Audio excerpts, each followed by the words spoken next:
Toy Story 2 is one of those very rare movies that somehow expands upon all the themes from the first film and yet still manages to remain intimate, emotional, and deeply personal. And there's arguments out there that Toy Story 2 is one of the greatest films ever made. Full stop. And I count myself amongst those people.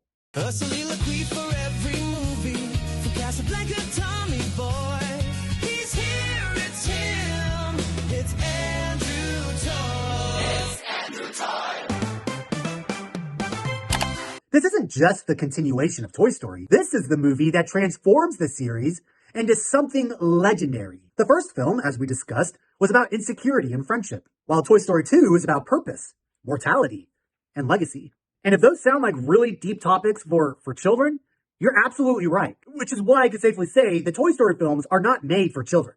They're made for children to enjoy, but to enjoy alongside with their parents. Like all those themes about mortality and legacy, it sounds so bizarre when you pair it up with a movie that's about cowboy dolls and action figures. But Pixar, of course, being who they once were, figured out how to make it work flawlessly. The movie begins with Woody accidentally being separated from Andy, which immediately causes tension because now the security and safety of Andy's room is now stripped away from him. And at this point, you could almost be tempted to say, well, this is just a replay of the first movie. But the difference here is that in the sequel, Woody actually finds himself being enticed by the outside world. Whereas in the first Toy Story, nothing could get him to stay outside of Andy's room. That's all he wanted to do was get back. But now the reverse has happened. He's lost from Andy's room, but now he's being tempted by his stardom and his legacy, and he wants to hold on to that fame.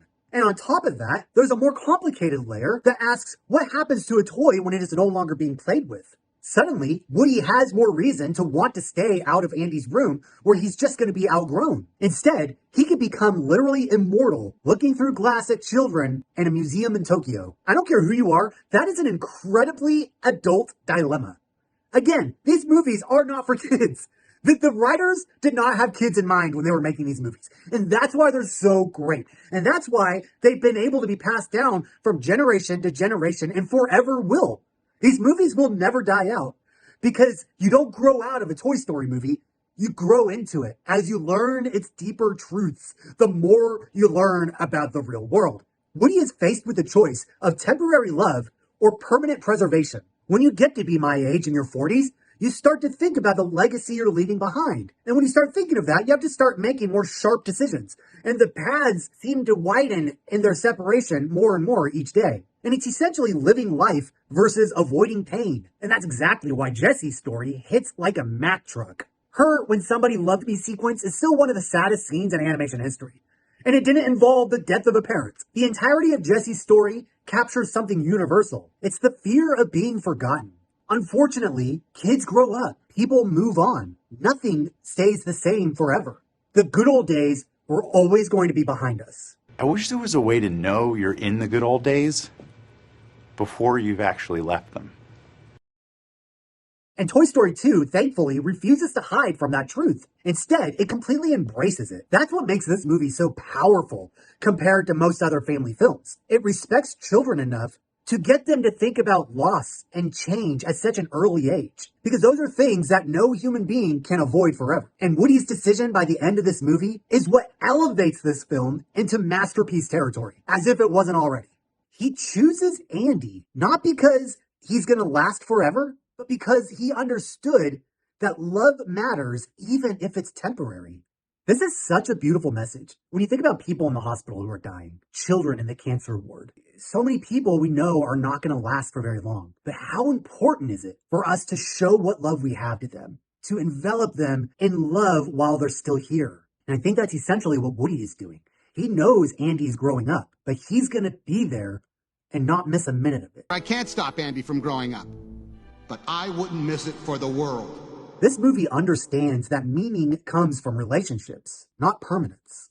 And that idea perfectly builds on the first Toy Story. In the original movie, Woody learns to share Andy's love. And in Toy Story 2, he learns that love itself is worth the pain of eventually losing it. Suddenly, that is a dynamic that changes. And Woody knows that when Andy grows up, their love dynamic is going to change as well. And this is character growth to an extreme level.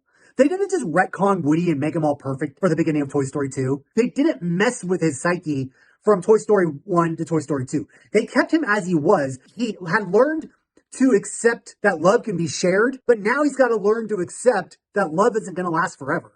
And so he's got this whole other lesson to learn that only builds upon the first movie. We couldn't have started with the second movie. It wouldn't have made sense because Woody had to learn the very basics of love. And then there's Buzz. One of the smartest decisions Pixar ever made was not simply Home Aloneing 2 the original story arc. Instead of having him rediscover his identity, Buzz instead becomes Woody's anchor, essentially flipping the script.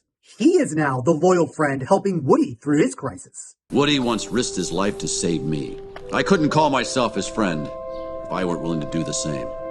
And these relationships evolve naturally. That's why these movies feel so interconnected instead of feeling repetitive. Each film pushes these characters into new emotional territories, whilst also honoring the events that came before. And this movie balances extreme comedy with devastating heartbreak perfectly. And by the end, the trilogy's larger message starts to become more clear. Life changes. People grow. Nothing lasts forever. But love matters anyway. And that's why Toy Story 2 isn't just one of the greatest animated sequels, or should I say one of the greatest sequels ever made, but I think it's also one of the greatest romances ever made. It's a love story. All the Toy Story movies are love stories. The Bible verse that best reflects this movie message is Ecclesiastes 3:1, which says, "There is a time for everything and a season for every activity under the heavens." I kind of feel like this verse sums up Toy Story 2. And then you've also got the verse where Paul is talking about leaving childish things behind. I think those two verses really go hand in hand with what's being told in this movie. Woody learns that eventually every season comes to an end, but that doesn't make the seasons meaningless. In fact, that's what makes those seasons even more precious, and that we should hold on to them for the time that they're still here. And it's that emotional maturity that makes Toy Story 2 still resonate with people today. Thanks for hanging out with me. And only if you liked this video would I expect you to click the like button, so go ahead and do that if you enjoyed it. Also, please subscribe so that can help my channel grow, and it'll help you by having more of my videos show up on your feed. Until next time, I'll see you in the next video. Put in the clip where Buzz says, "I wouldn't be willing to blah, blah, blah. Save a friend. I wouldn't be a good friend if I weren't willing to save him."